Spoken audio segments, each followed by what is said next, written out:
Subscribe to this channel. Now let's begin. The dark roast was still steaming hot when Marcus Vance poured it into his favorite mug. Steam curled up from the black liquid in lazy, hypnotic spirals. Through the kitchen window, he watched Veronica load the last of her expensive designer luggage into the back of her silver Mercedes. She had been packing for this girls' trip to Napa Valley for weeks, treating the logistics like a high-stakes military operation. Marcus had learned long ago not to question her elaborate preparations. In the 5 years since their son Caleb's tragic accident, questioning Veronica only led to screaming matches that left him sleeping on the uncomfortable couch in the den. 2 weeks is a long time, Marcus had mentioned the night before, careful to keep his tone neutral and devoid of accusation. Veronica had given him that practiced, porcelain smile, the one that never quite reached her cold, calculating eyes. "The girls and I need this, Marcus. You have no idea how exhausting it's been dealing with everything here." Everything here, that's what she called their son now. Not Caleb, not our boy, just everything, an object, a burden. Marcus took a sip of the bitter coffee and glanced at the ceiling. Caleb was still asleep upstairs, or at least he was supposed to be. The specialized hospital bed Veronica had insisted on installing had cost a small fortune, draining their savings. So had the motorized wheelchair, the bathroom modifications, and the physical therapy equipment that gathered dust in the corner of Caleb's room because Veronica had fired the last 3 therapists for not showing enough progress. The Mercedes engine roared to life with a guttural purr. Veronica didn't come back inside to say goodbye. She didn't even wave. The car reversed down the driveway with the kind of aggressive speed that made the tires squeal slightly against the pavement. Marcus watched until the vehicle disappeared around the corner of their quiet suburban cul-de-sac. He stood there for a long moment, coffee cup in hand, feeling the strange weight of silence settle over the house. 14 days, just him and Caleb. No Veronica hovering over them with her clipboard, her rigid schedules, and her endless pills. The pills. Caleb took so many pills. Marcus had tried to learn what they all were, but Veronica controlled all the medical decisions with an iron fist. She was the one who spoke to the doctors, who filled the prescriptions, who measured out the doses 3 times a day with clinical precision. The sound came from behind him, footsteps. Not the rhythmic whir of a wheelchair, but normal, steady footsteps descending the stairs. Thump, thump, thump. Marcus's ceramic mug slipped from his fingers and shattered on the kitchen floor. He spun around, his heart hammering against his ribs like a trapped bird, and saw something impossible. Caleb stood at the base of the staircase, fully upright, walking toward him with purposeful strides. He wasn't shuffling, not stumbling. He was walking like he'd never stopped. "Dad," Caleb's voice was urgent, breathless. At 12 years old, his son had his mother's dark hair but Marcus's soulful gray eyes, eyes that were now sharp with an intelligence and fear that Marcus had never seen before. "We need to leave the house now. Right now." Marcus couldn't move. He couldn't process the visual data in front of him. 5 years. Caleb, you've been in that wheelchair for 5 years. The accident at the lake house when you were 7. The fall from the dock that the doctor said had damaged your spinal cord beyond repair. The memories flooded back. The endless nights of watching his son struggle, the crushing weight of medical bills, the slow, agonizing death of his marriage under the pressure. "Caleb, how are you?" "There's no time." Caleb grabbed his father's arm with surprising strength. "I'll explain everything, but we have to go. She set something up. They're coming." "Who's coming? What are you talking about?" But even as Marcus asked, something cold and heavy settled in his stomach. The way Veronica had left. No goodbye, the aggressive speed, the finality of it all. Caleb was already moving toward the garage, pulling Marcus with him. "I've been faking it, Dad. For 4 years I've been faking. I'm so sorry, but I had to. If she knew I could walk, she would have." His voice cracked, the burden of his secret threatening to break him. "Please just trust me. Get the car keys. We have to leave before." The sound that cut him off was unmistakable. An engine. A large, heavy engine like a truck pulling into their driveway. Marcus's mind raced through the possibilities. Delivery. No delivery scheduled. Landscapers. They came on Thursdays. Through the frosted glass of the front door, he could see the looming outline of a large vehicle. A van. Dark-colored. Caleb's face went white. They're early, the garage now. Something in his son's terror overrode Marcus's paralysis. He grabbed his keys from the hook by the door and ran. They burst through the door into the garage where Marcus's sturdy Chevy Tahoe sat. He fumbled with the key fob, hands shaking violently, as Caleb climbed into the passenger seat with an agility that should have been medically impossible.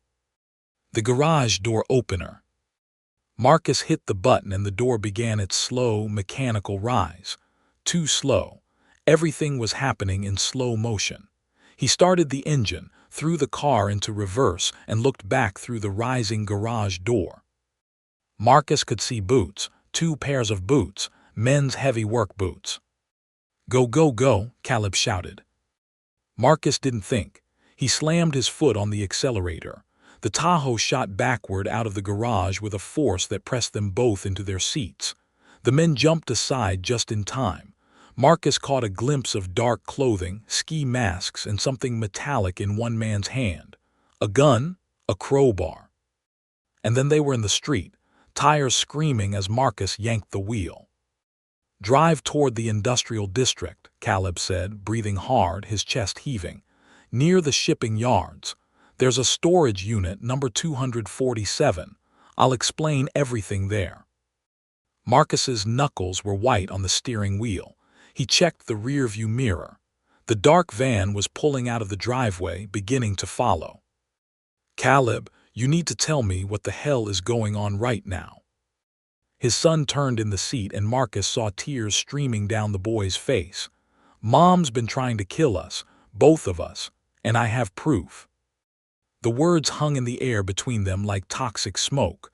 Marcus's brain rejected them automatically.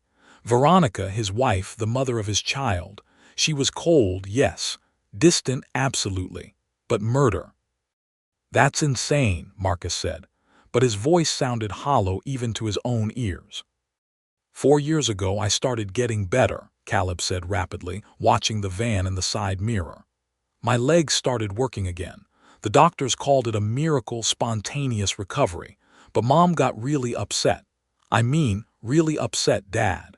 She increased my medications and I started getting worse again. Dizzy, weak.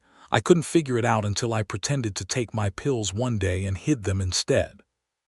Marcus swerved around a slower car, his mind reeling. "You're saying she was poisoning me?" "Yes, to keep me paralyzed. And she's poisoning you too, Dad, in your coffee every morning. Haven't you noticed how tired you've been, how foggy your head feels?" God help him, he had. The exhaustion that never quite went away. The way his thoughts sometimes seemed to move through molasses.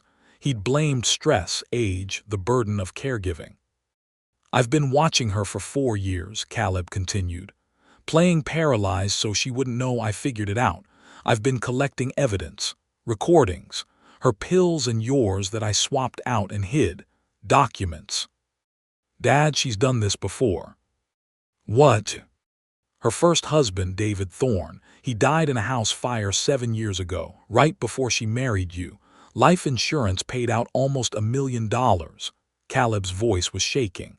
"I found everything. She's planning the same thing for us. That's why she went on this trip. Those men back there. They're going to make it look like an electrical fire.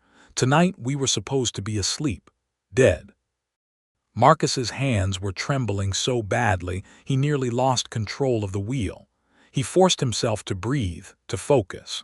The storage facility was coming up on the right. "You've had proof for 4 years and never told me." "I was scared." Caleb's voice broke into a sob. "I was 8 years old when I figured it out. Who would believe me? And she watches you all the time. I couldn't risk telling you when she might hear. I had to wait until she left. I had to plan." Marcus pulled into the storage facility using the code Caleb recited from memory. The van followed but kept its distance, likely waiting for the right moment. Now cautious, Marcus navigated the maze of orange doors until Caleb pointed at number 247. He parked, and they both jumped out. Caleb was already punching in a code on the keypad. The door rolled up to reveal something that stopped Marcus's heart. The entire unit was a command center. Laptops, cameras, filing boxes, a wall covered in photographs, documents, and red string connecting them like something out of a high-stakes crime thriller. And in the center, a photograph of a man Marcus didn't recognize. Mid-30s, handsome, smiling at the camera. "David Thorne," Caleb said quietly. "Mom's first victim. Dad, I've been building the case against her for 4 years. Everything we need to destroy her is right here."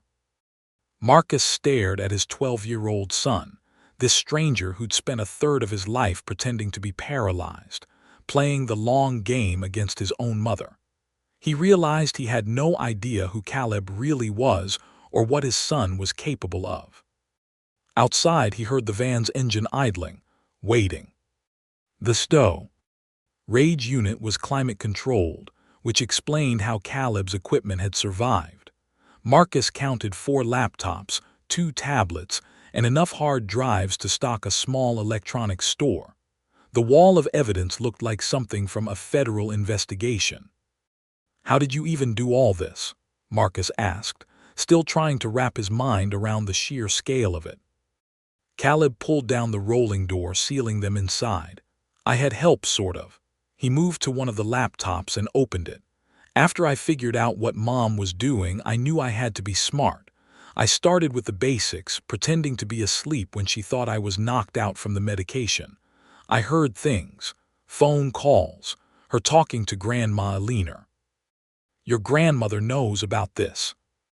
"Knows about it." Caleb's laugh was bitter, wrong coming from someone so young. "She's the one who planned it. This is the family business, Dad." He pulled up a file and Marcus found himself looking at a family tree. The Blackwood family. But it wasn't a normal family tree. Next to several names were dates, dollar amounts, and the word deceased. 3 generations, Caleb said softly. The Blackwood women marry men with money or good life insurance.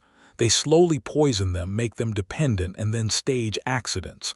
House fires mostly, but Aunt Deborah's second husband drowned.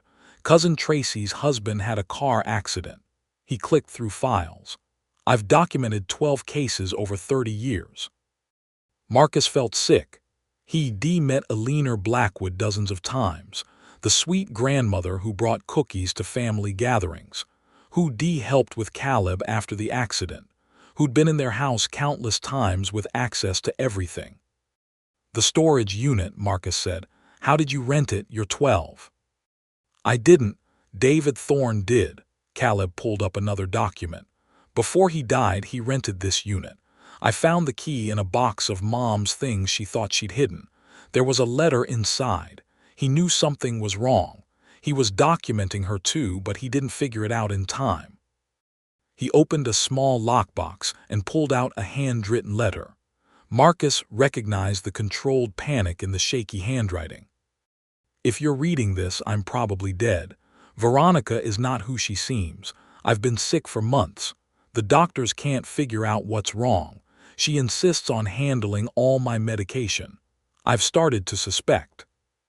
The letter ended there, unfinished. Marcus imagined David Thorne sitting in this very storage unit, racing against time to document his suspicions before whatever poison Veronica was using took full effect. He'd lost the race. "I've been adding to his research," Caleb said. "Whenever Mom thought I was asleep, I was actually watching, listening, recording. She and Grandma Alina would talk in my room sometimes, thinking I was unconscious from the medication. They discussed the plan, the timeline, the insurance money." Marcus paced the small space, trying to organize his spiraling thoughts. The men outside, the van. Carl Rooker and Gary Slate. They work for Grandma Alina. They've done this before, staged the accidents, made them look natural. Tonight was supposed to be our turn. Caleb's voice hardened. "But I've been ready. I swapped the SIM cards and the security cameras around our house 3 months ago. Everything that happens there tonight will record to a cloud server they don't know about." Marcus stopped pacing and really looked at his son. Caleb stood straighter than Marcus remembered from 5 years ago, shoulders back, jaw set. There was steel in those gray eyes. Whatever the last 4 years had done to him, living a lie, watching his mother plot his murder, it had forged something unbreakable. "We need to call the police," Marcus said. "No," Caleb's response was immediate. "Not yet, we don't have enough. Everything I have is circumstantial. Recordings from a child could be dismissed. The evidence about David Thorne is old. A good lawyer would tear it apart." He gestured to the wall. "We need more. We need them to actually try it, to commit the crime. Then we'll have them." "Are you insane?" Marcus's voice rose. "You want to let them burn down our house with us supposedly inside?" "They already think we're going to be inside." Caleb moved to another laptop and pulled up a live feed. It showed their house, multiple angles. Marcus recognized their living room, kitchen, Caleb's bedroom. "I installed hidden cameras everywhere. We're going to watch them do it, document everything, and then—" He pulled up another screen showing email drafts and video files queued up. "Then we're going to destroy them completely." A knock on the storage unit door made them both jump. It wasn't loud, almost polite. Then a voice, muffled but clear. "Mr. Vance, Caleb, we know you're in there. Let's talk about this like reasonable people." Marcus recognized the voice from somewhere. Where had he heard it? The funeral. David Thorne's funeral. Veronica. I had dragged him to it 7 years ago when they had just started dating. She de-introduced him to people from her life. One of them had been this voice. Caleb pulled up a photograph on his laptop. A man in his 50s, graying hair, friendly smile. The kind of face you de-trust. "Carl Rooker," Caleb whispered. "Grandma Eleanor's boyfriend. He's killed at least 5 people that I can prove." "We just want to talk," Carl continued from outside. "There's been a misunderstanding. Your mother is worried about you, Caleb. She asked us to check on you when you didn't answer your phone." Marcus looked at his son, who was shaking his head furiously. "He's lying. Mom's been texting with them all morning. I saw the messages on her iPad before she left." He pulled up screenshots. Sure enough, texts between Veronica and Carl. "They'll both be asleep by 10 p.m. Make it look electrical. I want it done before midnight." "Understood. Gary has the accelerant. We'll make it quick." "Good, I can't do another 6 years of this. The kid creeps me out." Marcus felt something crack inside his chest. The kid, his son, her son. She decalled him the kid like he was an inconvenience, like they both were pests to be exterminated. "Mr. Vance," Carl called out. "Marcus, I know what Caleb's been telling you. He's a sick boy. The medications affect his mind. We're here to help him." Caleb pulled out his phone and showed Marcus a video. It was timestamped from 3 months ago. Grainy footage from a hidden camera showed Veronica in Caleb's room late at night. She held a syringe. Marcus watched, horror mounting, as she injected something into Caleb's IV line, the one she insisted he needed for nighttime nutrition. "Liquid diazepam," Caleb whispered. "Enough to keep me sedated for 12 hours. I've been swapping my IV bags for months, filling them with saline, letting her think it was working." The metal door of the storage unit shuddered violently. They were trying to force it open. "We have to go," Marcus said. "Now, is there another way out?" Caleb was already moving, pulling a backpack from behind the filing boxes. "I planned for this. There's a ventilation shaft in the back corner. It connects to the next unit, which I also rented under a fake name. We can get out through there, get to the car I have parked 2 rows over." "You have a car?" "It's David Thorne's old Honda. I found the keys and title in the storage unit. Been keeping it maintained." Caleb was unscrewing the vent cover with practiced efficiency. "I've had 4 years to plan for every possibility, Dad. Trust me." The door shuttered again. Harder this time. They had maybe a minute before it gave way. Marcus grabbed the backpack his son handed him, watching as Caleb gathered specific laptops and hard drives with the precision of someone who'd rehearsed this escape 1,000 times. His 12-year-old son, his baby, who'd been living a nightmare for a third of his life, playing spy against his own mother. "Go," Caleb said, gesturing to the open vent. "I'll be right behind you." Marcus hesitated. "Caleb." "I know, Dad, I know this is insane, but we're going to make them pay for what they did. To David, to us, to everyone." His voice was cold, adult, nothing like a child's. "Now go." Marcus crawled into the ventilation shaft, the metal cool against his hands. Behind him, he heard Caleb following. Then the sound of the storage unit door finally giving way. Shouts, footsteps, but they were already gone, moving through the darkness toward whatever came next. The Honda that David Thorne had driven 7 years ago was a gray Civic with a dent in the passenger door. It started on the first try, which Marcus took as either a good sign or proof that his son had indeed been maintaining it diligently. They pulled out of the storage facility's back exit while Carl Rooker and his partner were still searching the unit. Marcus drove aimlessly at first, just putting distance between them and danger. His mind wouldn't stop racing. Every assumption he'd built his life on for the past 5 years was burning down. Veronica, his marriage, Caleb's paralysis, all of it lies, all of it calculated. "Where are we going?" he finally asked. Caleb had 3 laptops open on his lap, fingers flying across keyboards. "Motel 6 on Highway 99. I booked a room 3 days ago under David Thorne's name. Paid cash. They won't look for us there." "You're 12 years old. How did you book?" "I look older when I wear the right clothes and speak with confidence. People see what they expect to see." Caleb didn't look up from his screens. "I've been out of the house dozens of times over the last 4 years. Mom thought I was paralyzed and sedated. I'd wait until she was asleep, then leave for a few hours. Library computers, coffee shops with Wi-Fi building this case." Marcus's hands tightened on the wheel. His son, his brilliant, terrifying son. "Caleb, you're a kid. You shouldn't have had to." "But I did." Now Caleb look. Ed at him, and Marcus saw the weight his son carried, the crushing loneliness of it. "Because if I didn't, we'd both be dead." The truth of it settled over them like ash. Marcus wanted to argue, to say that he would have protected them, that he would have figured it out. But he hadn't. He'd been too tired, too foggy, too caught up in the grind of medical bills and insurance claims, and trying to hold together a marriage that was already dead. "The poison. In my morning coffee every single day for 5 years. How much damage has it done? What was she giving me?" he asked quietly. Caleb pulled up a file. "Started with benzodiazepines, Valium derivatives, enough to keep you compliant. Tired, easier to control. The last 2 years she added small doses of lithium. Affects cognitive function when you're not bipolar. Makes you foggy, uncertain, easier to gaslight." Marcus remembered the arguments.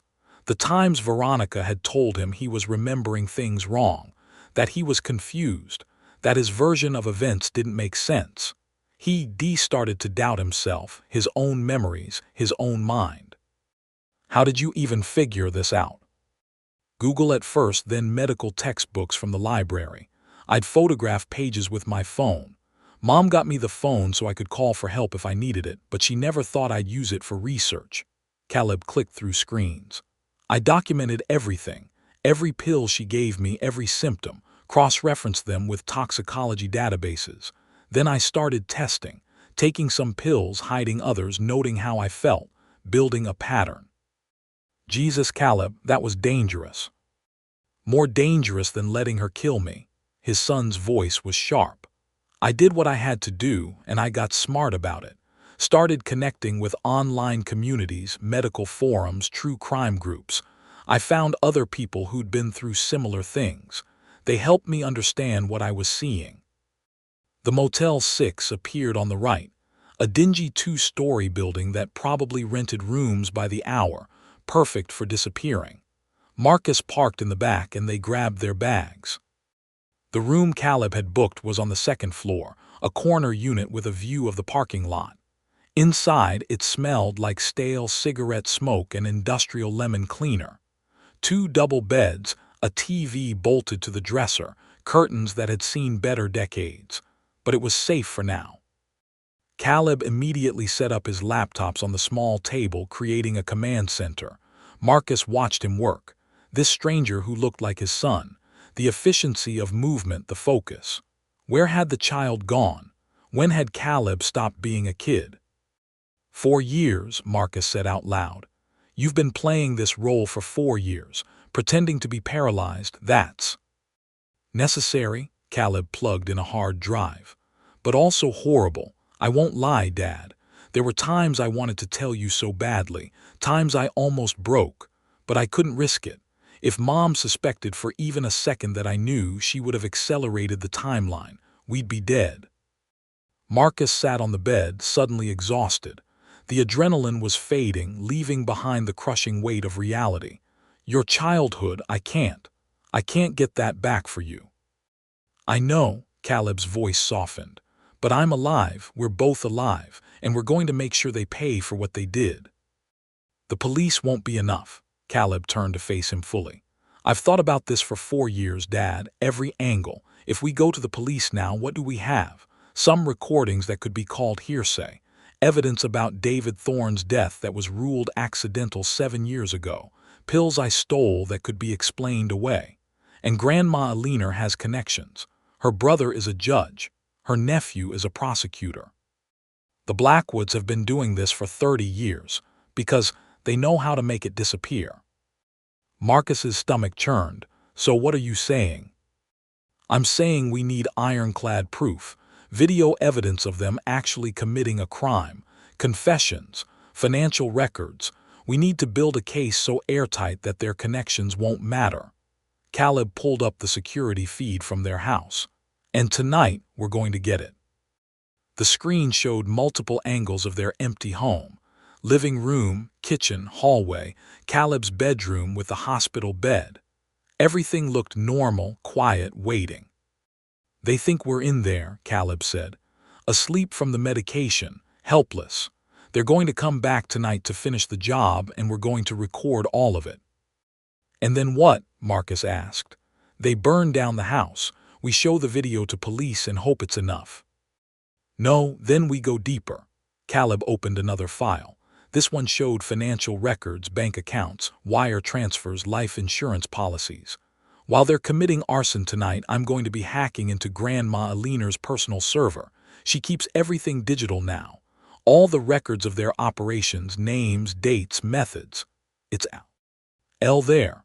I've been working on breaking through her security for 8 months. Tonight, while they're distracted, while they think they've won, I'm going to take everything. Marcus stared at his son. You learned hacking. YouTube tutorials, online forums, practice. Caleb shrugged like it was nothing. Like 12-year-olds learn to hack criminal enterprises every day. I'm pretty good at it now. Not genius level, but good enough. Grandma Alina's security is strong, but she made one mistake. She trusted a company that had a data breach 6 months ago. I got admin credentials from the dark web. Been patient, waiting for the right moment. The right moment being when they think we're dead. Exactly. Caleb's smile was cold. They'll be celebrating, sloppy, that's when I strike. Marcus stood and paced the small motel room. Everything in him screamed that this was wrong, that they should go to the police, that a 12-year-old shouldn't be masterminding a counter-operation against his homicidal family. But another part of him, the part that had been poisoned for 5 years, that had watched his son suffer, that had been made a fool of, that part wanted blood. Walk me through it, he said finally. The whole plan, everything. Caleb nodded and pulled up a timeline. Tonight, between 10:00 p.m. and midnight, Carl Rooker and Gary Slate will enter our house. They'll use Veronica's key. She gave them a copy. They'll set up an electrical fire, probably in the basement. Make it look like faulty wiring. The house will burn fast. They've been planning this for months. How do you know all this? Mom's iPad. She syncs it with her phone and doesn't realize I can access both through the cloud. I've read every text, every email. I know the whole plan. He clicked through screenshots. While the house burns, I'll be here breaking into Grandma Alina's server. I'll download everything. 30 years of evidence, names of victims, financial records, communication between family members. Everything. And if the hack doesn't work, then we still have the arson on video, multiple angles. That alone is enough to start an investigation. But with Alina's files, we can bring down the entire operation. Every Blackwood involved, every victim gets justice. Marcus looked at the evidence wall Caleb had recreated on his laptop screens. David Thorne's smiling face. Other men, 12 of them, Caleb had said. 12 husbands. 12 murders disguised as accidents. Tell me about David, Marcus said quietly. Caleb pulled up a folder. Inside were dozens of photos, documents, even video files. He was a software engineer, met Mom at a tech conference in Portland. Whirlwind romance, married in 6 months. He had a life insurance policy worth $800,000 through his company. Caleb's voice was clinical, detached. He started getting sick 8 months into the marriage. Chronic fatigue, muscle weakness, confusion. Doctors couldn't find anything wrong. Sound familiar? It did, too familiar. He figured it out about 2 weeks before he died. Started this storage unit. Started documenting, but he ran out of time. Caleb pulled up security footage, grainy, from 7 years ago. It showed a house Marcus didn't recognize. Night vision. And then flames, electrical fire. The investigation said David was found in his bedroom. Smoke inhalation. The insurance paid out. Mom was the grieving widow. She moved to Seattle 6 months later and met you. Marcus felt bile rise in his throat. I was next. You were next, but she got pregnant with me, and I think that complicated things. She actually seemed happy for a while when I was a baby. I've seen pictures. She smiled differently. Caleb's face tightened. But then I started growing up. Started being a person instead of a prop. Started asking questions. I think that's when she decided we both had to go. The accident at the lake house wasn't an accident. I remember it clearly. I was 7, but I remember. She pushed me off the dock, told everyone I slipped, but I remember her hands on my back, the force of it. Caleb's hands were shaking now. I hit my head on the dock support, nearly drowned. They said the trauma caused the paralysis, but it didn't. That came later from the medication she started giving me in the hospital. Marcus moved to his son's side and put a hand on his shoulder. Caleb flinched at first, then relaxed into the touch. How long had it been since Marcus had really touched him? The hospital bed had created distance, the wheelchair, the constant monitoring. Veronica had controlled all physical contact, all care. I'm sorry, Marcus said. I should have seen it, should have protected you. You were being poisoned too. She made sure of that. Caleb looked up at him and Marcus saw tears threatening. I don't blame you, Dad. I blame her. I blame all of them, and I'm going to make them pay. The determination in those young eyes was fierce, unshakable. Marcus recognized it because he felt it too, burning in his chest where his heart used to be. Okay, he said. We do this your way, but I have conditions. What conditions? You stay here. You run the technical side, the hacking, the recordings, coordinating everything. But if anything goes wrong, if they figure out we're not in the house, I'm the one who deals with it, not you. You've already sacrificed 4 years of your childhood. You don't sacrifice anything else. Caleb started to protest, but Marcus cut him off. I mean it. You've been the adult for too long. Let me be your father. Let me protect you, even if it's 5 years too late. Something in Caleb's expression crumbled. The adult facade slipped, and for a moment Marcus saw the scared kid underneath.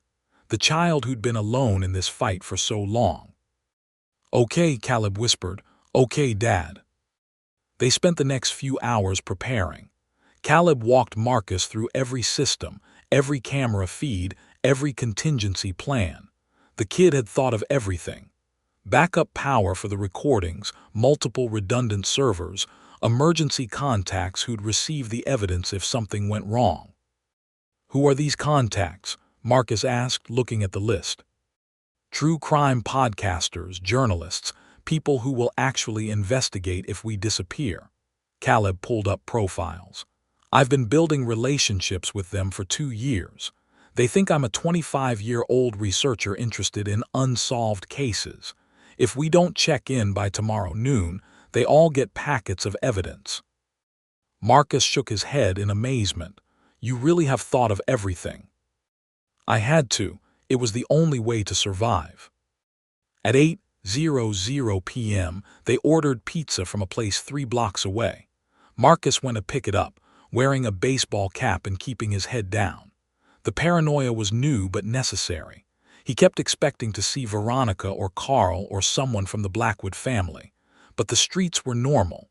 People going about their lives, unaware that a child had been waging a secret war against serial killers. Back at the motel, they ate in silence, watching the feeds from their house. Everything remained still, waiting. At 9:30 p.m., Caleb's laptop pinged. A text message to Veronica's phone, which Caleb was monitoring. "Gary has everything. 10:45 entry." Veronica's response came quickly. "Make it clean. I want to be able to come home to ashes." Marcus felt his last shred of doubt evaporate. This was real. His wife wanted him dead, wanted their son dead, had been planning it for months, maybe years. "It's time," Caleb said. He started typing, his fingers flying across multiple keyboards. Windows opened and closed on the screens. Code scrolled past. "I'm initiating the hack on Grandma Aliner's server. It'll take about an hour to crack through, then another hour to download everything. That gives them time to commit the arson, time to get sloppy." Marcus watched the clock. 10:00 p.m., 10:15 p.m., 10:30 p.m. At 10:43 p.m., the security cameras caught movement. A dark van pulled into their driveway. Lights off. 2 figures emerged, Carl Rooker and Gary Slate. They moved with practiced efficiency toward the house. "They're using Veronica's key," Caleb narrated, zooming in on one camera. "Entering through the front door. See how they're carrying bags? That's the accelerant and ignition devices." Marcus watched his home being invaded.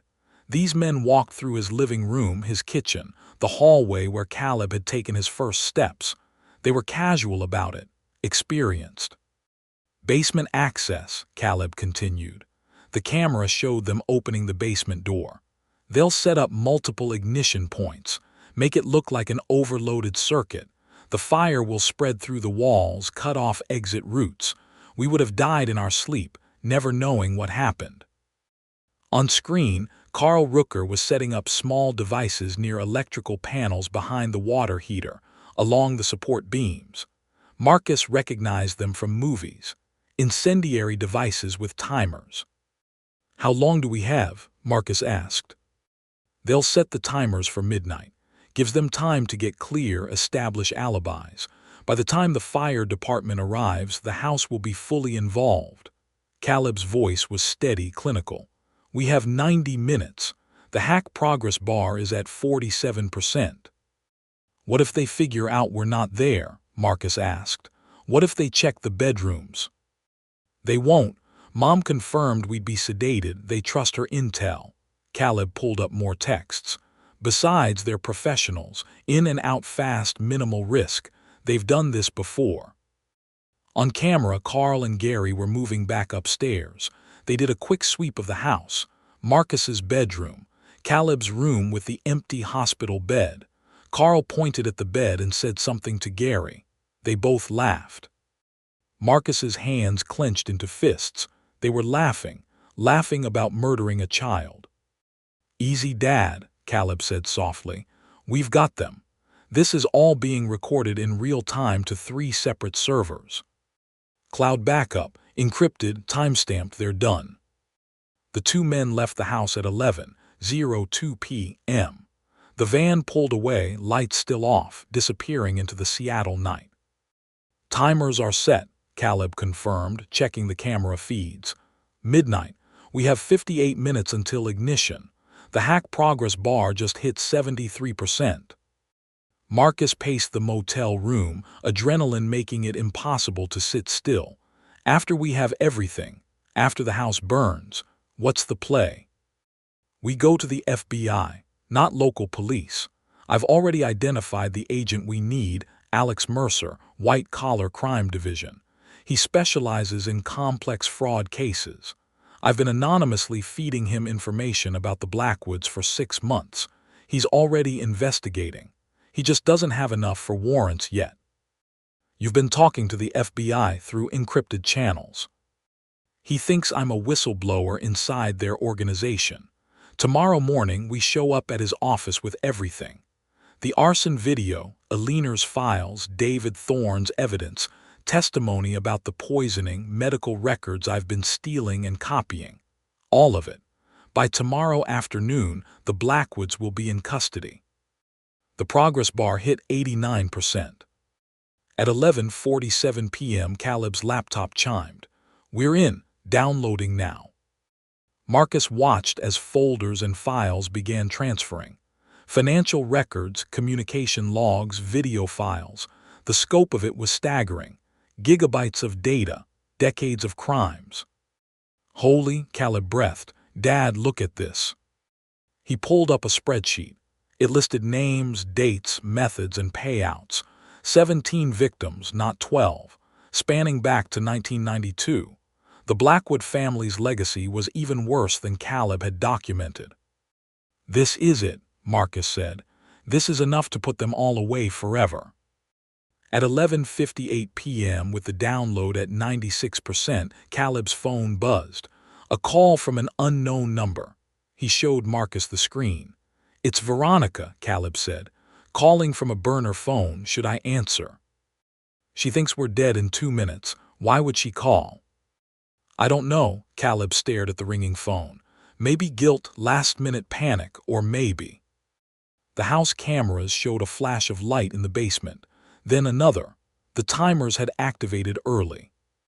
They moved up the timeline, Marcus said, watching flames begin to spread impossibly fast through their home. Why? Caleb's face went pale. Because they know. Somehow they know we're not there. This is a message. The phone kept ringing on screen. Their house was becoming an inferno. 5 years of their lives burning. But more than that, evidence. Physical evidence that Caleb had been collecting, hidden throughout the house. The backup drives, Caleb said urgently. I had physical backups hidden in my room. If those burn, we have the digital copies. But not everything. Some of David's original documents were too fragile to scan properly. I kept them in a fireproof safe in my closet. Caleb was typing frantically. If those burn, we lose critical chain of custody evidence. The download hit 100%. The files from Aliner's server were secured. But Caleb was right. Without the physical evidence to corroborate it, a good lawyer could argue the digital files were fabricated. Marcus made a decision. Where's the safe exactly? Dad, no, the house is. Where, Caleb? Back left corner of my closet. Combination is 0624. But Dad, you can't. Marcus was already grabbing the car keys.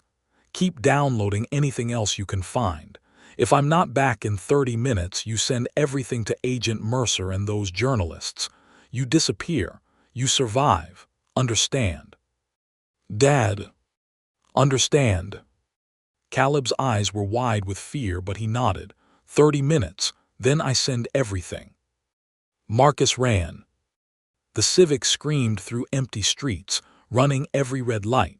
Marcus could see the orange glow from 3 blocks away.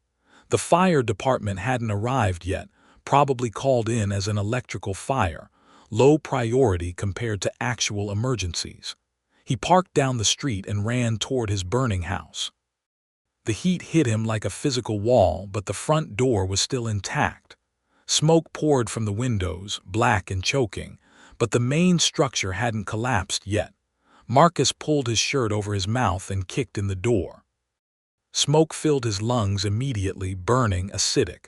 He dropped low and moved fast. Living room. Hallway. Flames roared behind the walls, eating through the house like it was made of paper. Caleb's room. The door was hot to the touch. Marcus wrapped his hand in his shirt and turned the handle. The room was thick with smoke but not yet burning.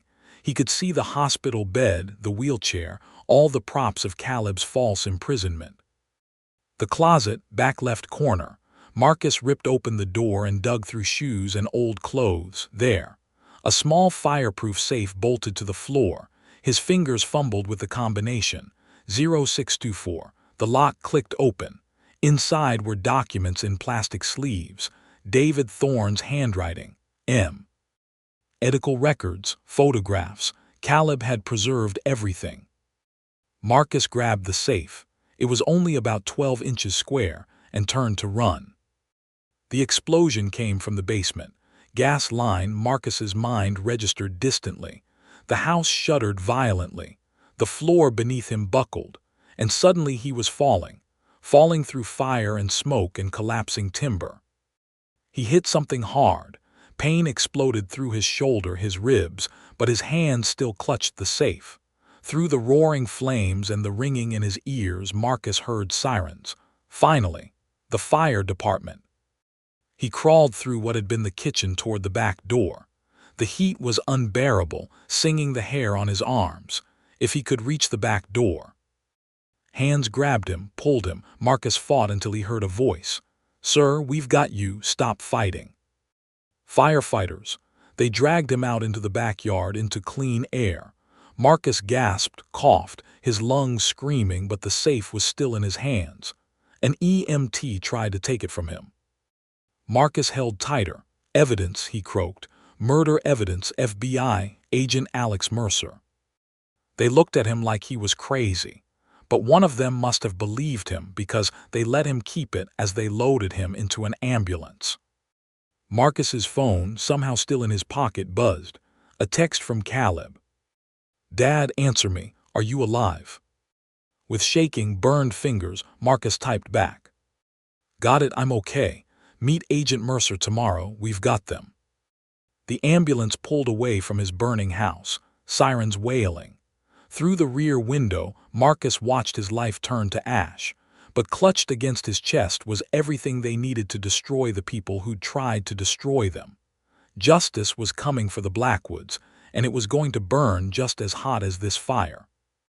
The hospital discharge papers said Marcus had second-degree burns on his hands and forearm, smoke inhalation, bruised ribs, and a possible concussion.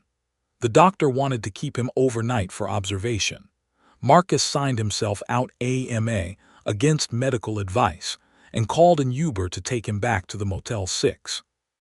Caleb was pacing the parking lot when Marcus arrived at 3:00 a.m. The moment he saw his father, the kid broke down. He ran to him, hugging him carefully, mindful of the bandages. "You're insane," Caleb said through tears. "Completely insane. I thought I lost you." "I made a promise," Marcus said. "I told you I'd protect you. That meant getting the evidence." They went inside. The room now looked like a command center from a spy thriller. 6 laptops running, screens filled with files and data. The fireproof safe sat on the bed, and Caleb was already pulling out documents with gloved hands, photographing each page. "I got everything from a leaner server," Caleb said, falling back into business mode, his armor against the fear. 31 years of records, 17 victims total, financial transactions linking all the Blackwood women, communication records, video files. "Dad, some of them recorded the murders. They kept trophies." Marcus felt sick. "Jesus. There's more. I found connections to the men who helped. Carl Rooker, Gary Slate, and 3 others. They're contractors who have been staging accidents for the family since the early 2000s for a cut of the insurance money." Caleb pulled up a financial web showing money flowing from insurance companies to the Blackwoods, then to offshore accounts. "It's a whole network, and now we have all of it." Agent Mercer will want to see this first thing in the morning. Already scheduled. I called his emergency tip line an hour ago, left a message that I was the whistleblower he's been communicating with, and that I have evidence related to a series of murders disguised as accidents. He called back 20 minutes later. We're meeting him at 8:00 a.m. at the FBI field office downtown. Marcus looked at his son, this incredible, damaged, brilliant 12-year-old who'd been fighting a war alone. How are you holding up? Caleb was quiet for a long moment. I don't know, I thought I'd feel victorious or something, but I just feel tired and sad and angry. He looked up at Marcus. Is that normal? Yeah, buddy, that's normal. Marcus sat beside him on the bed. You just watched your childhood home burn down. You just exposed your mother as a serial killer. Nothing about this is normal, but what you're feeling, that's the healthiest thing you've said all night. They sat in silence, watching news coverage of the fire on one of the laptops. The reporter called it a tragic accident. Electrical fire. Historic home destroyed. The Vance family's fortune was that they weren't home at the time. Veronica appeared on screen giving an interview. She was crying, perfect tears running down her perfect face. My husband and son were supposed to be home, she sobbed. Thank God they were, thank God. She's selling it, Caleb said coldly, setting up the narrative, relieved they survived because she doesn't know we've escaped. She'll play the concerned wife until it's safe to express disappointment that we lived. Marcus watched his wife lie to cameras, lie to the reporter, lie to the world. She'd gotten very good at it over the years. He wondered if she'd ever told him a single true thing. If there'd ever been any love there, or if he'd just been marked number 7, another name on a spreadsheet. At 6:00 a.m., they packed up everything. 3 backpacks full of hard drives, laptops, and documents. The evidence that would destroy an entire family of killers. Marcus drove them to the FBI building, a nondescript office tower in downtown Seattle. They arrived early, sat in the parking garage waiting. Last chance to back out, Marcus said, though he didn't mean it. Caleb smiled, a real smile, the first Marcus had seen in, he couldn't remember how long. Not a chance, we're finishing this. At precisely 8:00 a.m., they walked into the lobby. Marcus gave their names to security and said they had a meeting with Agent Mercer. 10 minutes later, Alex Mercer himself came down to meet them. He was in his 40s, graying at the temples with the kind of eyes that had seen too much. He looked at Marcus and Caleb, a burned man and a kid who should have been in middle school. And Marcus saw the moment recognition clicked. You're the whistleblower, Mercer said to Caleb. The one who's been feeding me information about the Blackwoods. Yes, sir, and we have everything you need to arrest them, all of them. Mercer studied them for a long moment, then he gestured toward the elevators. Come with me, let's see what you've got. They spent 6 hours in a conference room laying it all out. The digital files from Alina's server, David Thorne's documents, video of the arson, medical records showing the poisoning, Caleb's 4 years of surveillance and documentation, financial records tracking insurance money through multiple murders. Mercer brought in other agents, technical specialists, prosecutors from the U.S. Attorney's Office. They watched the videos of Carl and Gary setting the fire. They read the text messages between Veronica and her accomplices. They saw the spreadsheet of victims dating back to 1992. By 2:00 p.m., arrest warrants were being drafted. By 4:00 p.m., tactical teams were mobilizing. At 6:00 p.m., Marcus and Caleb watched from Mercer's office as news broke. Multiple arrests in a complex murder-for-hire scheme. Veronica Vance, Alina Blackwood, Carl Rooker, Gary Slate, and 3 others taken into custody. Federal charges including murder, conspiracy to commit murder, insurance fraud, and arson. Veronica's mugshot flashed on the screen. She looked shocked, confused, like she couldn't understand how this had happened, how she'd been caught. She'll try to cut a deal, Mercer said. They always do. But with this much evidence, with this many victims, federal sentencing guidelines don't leave much room for leniency. She's looking at life without parole. They all are. Marcus felt Caleb's hand slip into his son's hand, small and warm and alive. "It's over," Caleb whispered. "We won." "Yeah," Marcus said, "we won." But as they walked out of the FBI building that evening, Marcus knew it wasn't really over. There would be trials, media attention, therapy for Caleb, years of processing the trauma. The road ahead was long and complicated, but they were together. They were alive, and the people who tried to destroy them were facing justice. For now, that was enough. 3 months later, Marcus sat in a victim's advocate office filling out paperwork. The federal prosecutors wanted Caleb to testify, but the advocate was fighting to protect him, arguing that the physical and digital evidence was sufficient without traumatizing a child further. Caleb, meanwhile, was in his first real therapy session. A specialist in childhood trauma who came highly recommended by the FBI's Witness Protection Program. They weren't in witness protection. The Blackwoods were all in custody without bail, but the program had resources that were helping them rebuild. Marcus looked different now. He'd lost 20 pounds, the weight he'd been carrying from years of being poisoned. His mind was sharper, clearer than it had been in 5 years. The fog had lifted. Sometimes he'd catch himself thinking clearly about something, and it would stop him cold, remembering what it felt like to be dulled, controlled, manipulated. The burns on his hands had healed into shiny pink scars. He'd keep them, reminders of what he'd survived, what they both survived.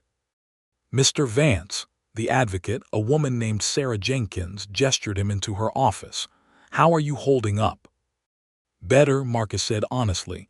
"Still processing, but better." "And Caleb?" "He's resilient. Too resilient, maybe. His therapist says he's still in combat mode, having trouble accepting that it's actually over." Sarah nodded. "That's common in cases like this. He spent 4 years in survival mode. His brain isn't going to flip a switch just because the threat is gone. It takes time." They discussed the trial timeline. The prosecution was building an airtight case, but it would take months to sort through all the evidence. Multiple jurisdictions were involved now. Deaths in Washington, Oregon, California, even one in Nevada. The Blackwood operation had been wide-ranging. "The good news," Sarah said, "is that David Thorne's family is finally getting answers. His sister has been trying to prove his death wasn't an accident for 7 years. You and Caleb gave her that closure." Marcus thought about David Thorne often.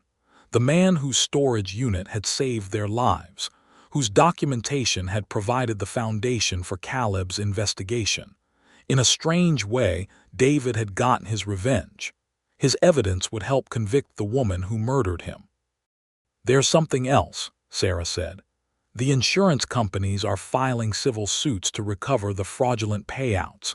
It's going to be complicated, but there's a strong likelihood that victims' families will see restitution, including you and Caleb." Marcus hadn't thought about money. The house was gone. Arson invalidated the insurance policy. Since Veronica was a beneficiary, they were living in a furnished apartment, relying on victims' assistance and Marcus's savings. He'd had to quit his job as an architect to deal with everything. Money was tight. "How much are we talking about?" "Potentially substantial. Between the civil suits and the criminal asset forfeiture, the Blackwoods' entire estate will be liquidated. That includes all the insurance money they collected over the years. It's going to be divided among victims' families. You and Caleb are victims." Marcus tried to process it. Money wouldn't fix anything. Wouldn't give Caleb back his childhood or Marcus back his faith in people. But it would mean stability, security. Caleb could go to college. They could rebuild. "What about Caleb's testimony?" Marcus asked. "The prosecutors are pushing back hard. Caleb's written statements and video depositions should be sufficient. The physical evidence is overwhelming. Making a 12-year-old relive trauma on a witness stand isn't necessary, and I'm going to fight to protect him from that." Marcus felt relief wash over him. "Thank you." After the meeting, Marcus picked Caleb up from therapy. His son climbed into the car quietly, and they drove in silence for a while. "How was it?" Marcus finally asked. "Weird. She wants me to talk about my feelings," Caleb said, like it was a foreign concept. "I'm not good at that." "None of us are at first, but it helps, trust me." They stopped for burgers, real food, not the nutrition-controlled meals Veronica had insisted on. Caleb ate like a normal kid for the first time Marcus could remember, actually tasted his food, smiled at the cheese pull on his burger. Small victories. Back at the apartment, Caleb set up his laptop. He wasn't hacking anymore.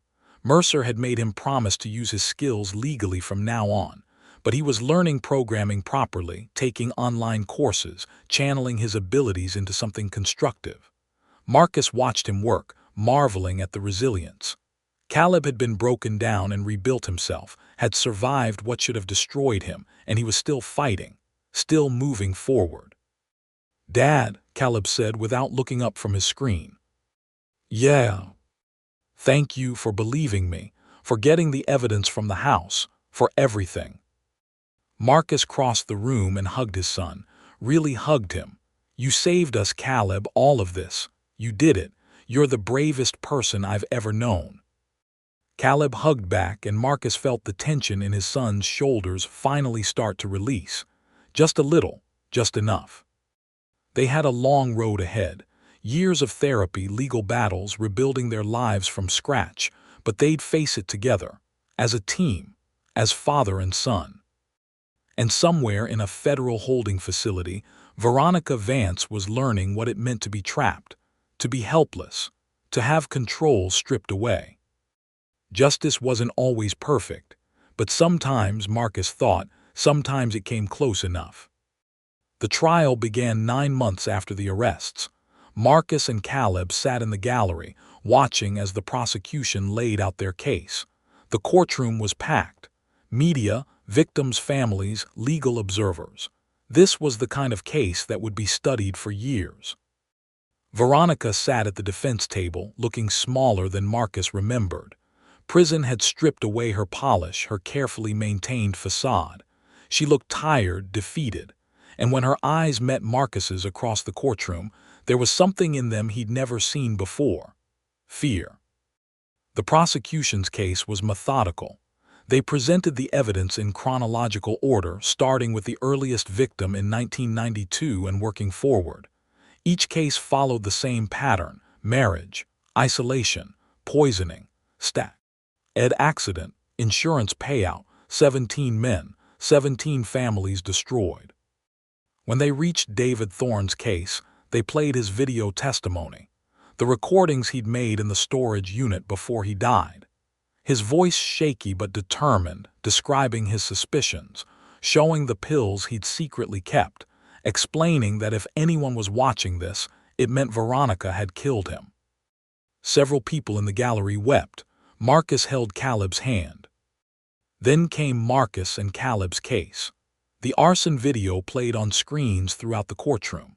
Crystal clear footage of Carl Rooker and Gary Slate setting incendiary devices throughout the house. Text messages between Veronica and Carl planning the murder. Medical records showing the poisoning.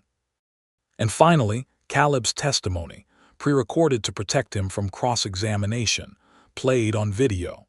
Caleb looking impossibly young, explaining calmly and clearly how he'd figured out his mother was poisoning him, how he'd pretended to be paralyzed for 4 years, how he built the case piece by piece because he knew no one would believe a child. The courtroom was silent as Caleb's testimony played. When it ended, several jurors were crying. The defense tried. They argued that the evidence was circumstantial, that the deaths were tragic accidents, that Caleb's testimony was unreliable because he was a child influenced by his father. But it was weak, desperate. Everyone in that courtroom knew the truth. The trial lasted 6 weeks. The jury deliberated for 4 hours.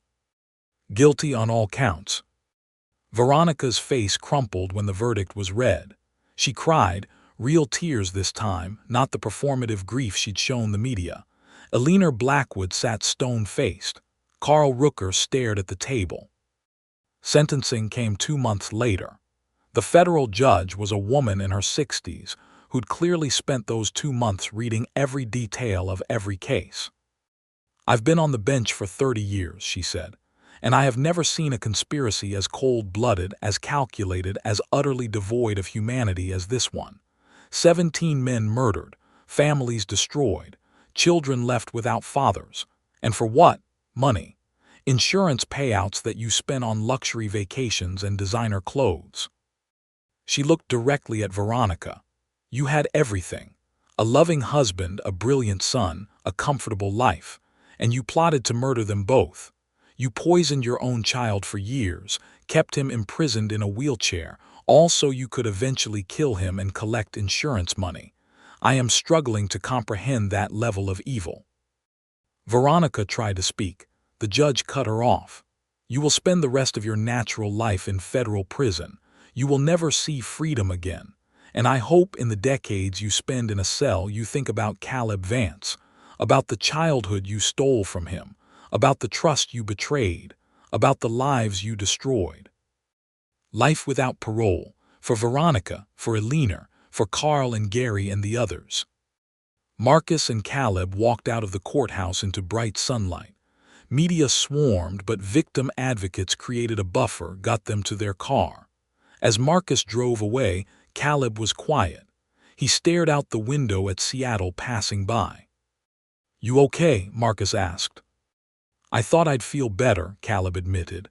"I thought when they got sentenced I'd feel, I don't know, victorious, but I just feel empty." "That's normal. Justice doesn't fix trauma, it just closes the loop, gives you permission to move on." "Can we move on?" Marcus thought about it. "Yeah, I think we can. It'll take time, therapy, work, but we can build something new, something better." Caleb nodded slowly. "Can we leave Seattle, start over somewhere new?" "Where do you want to go?" "I don't know, somewhere warm, somewhere without memories." "We can do that," Marcus said. "We can do whatever you want, buddy." They drove in silence for a while, and then Caleb asked, "Dad, do you think I'm messed up from all of this?" Marcus pulled over, turned to face his son fully. "Caleb, you survived something that should have destroyed you. You're not messed up, you're strong, you're brilliant, you're brave. And yeah, you've got trauma to work through, but you're going to be okay, better than okay, you're going to be extraordinary." Caleb's eyes welled up. "I was so scared for so long, every single day. Scared she'd figure out I knew, scared she'd kill you, scared I couldn't get enough evidence, scared of everything. But you did it anyway. That's what courage is, being scared and doing it anyway." They sat in the parked car and Caleb cried. Really cried for the first time since this whole thing started. Years of fear and stress and loneliness pouring out. Marcus held him and let him cry, and he cried too. For the childhood Caleb lost. For the marriage that was a lie. For the years they'd never get back. But when the tears finally stopped, Marcus felt lighter, cleaner. Like maybe finally they could actually start to heal.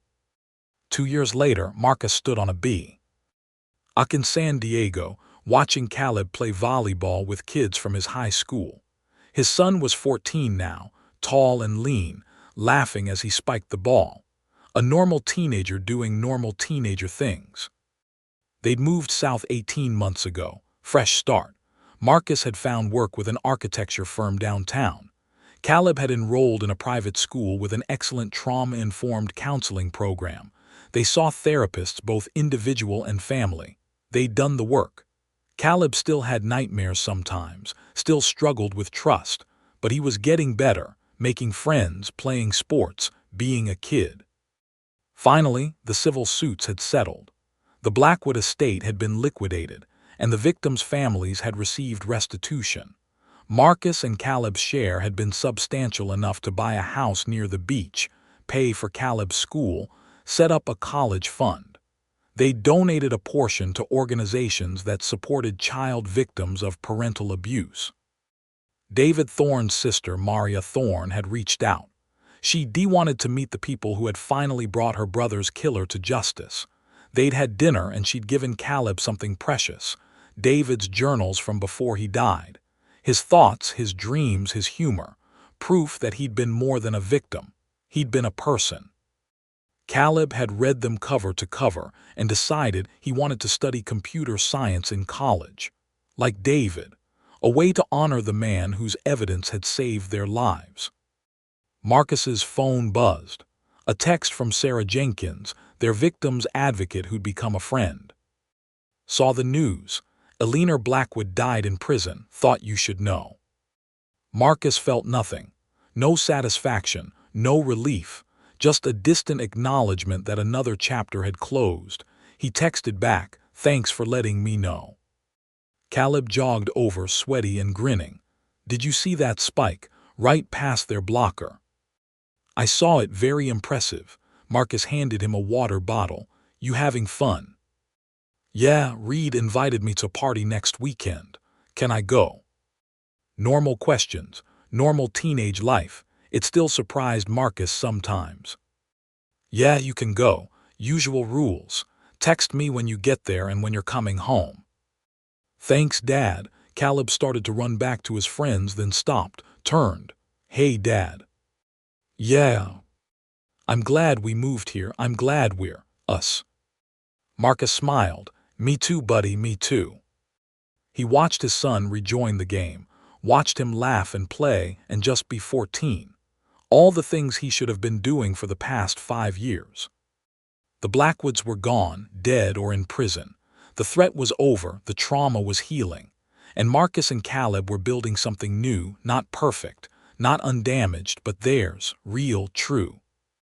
On the beach in San Diego, with his son laughing in the sunshine, Marcus Vance finally let himself believe it was over. They survived. They won. And they were going to be okay. Justice had been served. The victims had been avenged. And a father and son who'd faced the worst humanity had to offer had come out the other side stronger. The story of Veronica Blackwood Vance and her family's decades-long murder scheme would be told for years to come. A cautionary tale, a crime documentary, a case study in how evil can hide behind a beautiful face. But for Marcus and Caleb, it wasn't a story anymore. It was their past. And they were finally free to walk into their future together. This is where our story comes to an end. Share your thoughts in the comments section. Thanks for your time. If you enjoy this story, please subscribe to this channel.